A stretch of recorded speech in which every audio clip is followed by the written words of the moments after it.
السلام علیکم ناظرین، آپ دیکھ رہے ہیں FTR نیوز چینل۔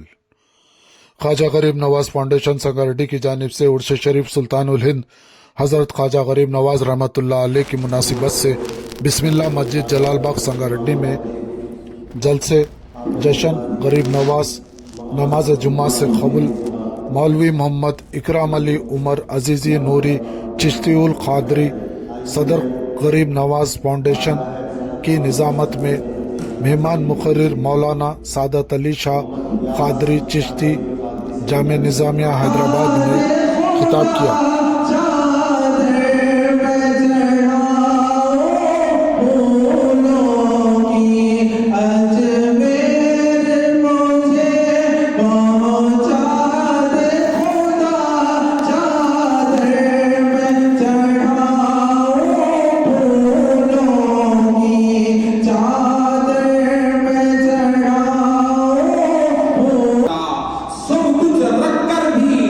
انسان ایک بے چینی کا شکار ہوتا ہے تو غریب نواز کہتے ہیں کہ اگر تمہارے پاس سب کچھ ہے اور سب کچھ رکھ کر بھی تم بے چین ہو تو سمجھ جاؤ کہ تمہارا دل پیر کے لیے تڑپ رہا ہے۔ سمجھ جاؤ تمہارا دل سلوک کی منزلوں کو کیسے طے کیا ذرا دیکھیں۔ سرکار غریب نواز کی مریدی کا وہ سفر کیسا تھا، کیسا مریدی کا وہ سفر، سرکار غریب نواز کا مریدی کا سفر۔ آج ہمارے پاس جیسے ہی مرید بنے چمتکار کے انتظار میں رہتے ہیں، کرامت کے انتظار میں رہتے ہیں، فائدے کے انتظار میں رہتے ہیں۔ تو یاد رکھو میرے دوستو، دنیاوی فائدے کے لیے اگر کوئی مرید بنے تو بیکار ہے۔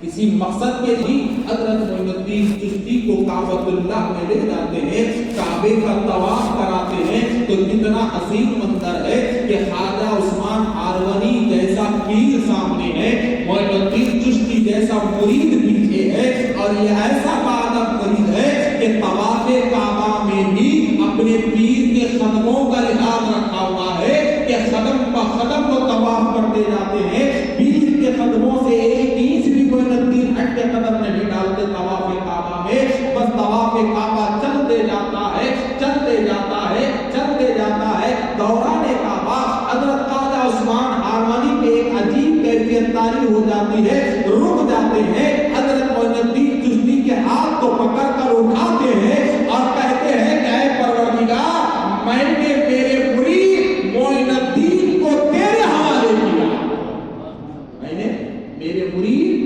معین الدین کو تیرے حوالے کیا۔ تو یہ تعجب والی چیز نہیں تھی حاجیوں کے لیے۔ حاجیوں کے لیے حضرت معین الدین چشتی کا ہاتھ اٹھا کر خواجہ عثمان ہارونی کا یہ کہنا کہ میں نے میرے مرید معین الدین کو تیرے حوالے کیا، یہ تعجب والی بات نہیں تھی۔ تعجب والی بات کیا تھی؟ جیسے خواجہ عثمان ہارونی نے غریب نواز کے ہاتھ کو بلند کر کے کہا کہ پروردگار، میں نے میرے مرید معین الدین کو تیرے حوالے کیا، تو آواز آئی، اے عثمان، ہم نے معین الدین کو قبول کیا۔ آواز آنا یہ حاجیوں کے لیے بڑی تعجب والی چیز تھی کہ آواز دیا کون؟ آواز آئی کہ ہم نے معین الدین کو قبول کیا۔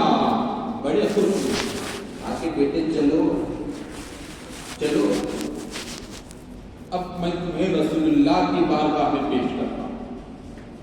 خواجہ اجمیری کی ولایت دیکھی کتنی بلند ہے، کتنی بلند ہے۔ میرے جملے پہ غور کرنا، جو جملہ میں کہنے جا رہا ہوں اس پہ غور کرنا کہ آپ کی ولایت کتنی بلند ہے، کتنی بلند ہے۔ خواجہ اجمیری رسول اللہ صلی اللہ علیہ وسلم کی بارگاہ میں آپ حاضری دیتے ہیں، پیر ساتھ میں۔ پیر نے کہا بیٹے معین الدین سلام پیش کرو، رسول اللہ کی بارگاہ میں سلام پیش کرو۔ خواجہ اجمیری بابا سے بلند کہتے ہیں السلام علیکہ یا رسول اللہ، تو رسول اللہ کے روزے سے آواز آئی وعلیکہ السلام۔ صرف اتنا نہیں کہا بلکہ آواز آتی ہے وعلیکہ السلام یا خطب البری وخطب البحری وخطب المشائخ۔ دیکھیے ڈیوٹی پڑ جاتی ہے، مسند دیا جا رہا ہے، مقام دیا جا رہا ہے، رسول اللہ مسند پہ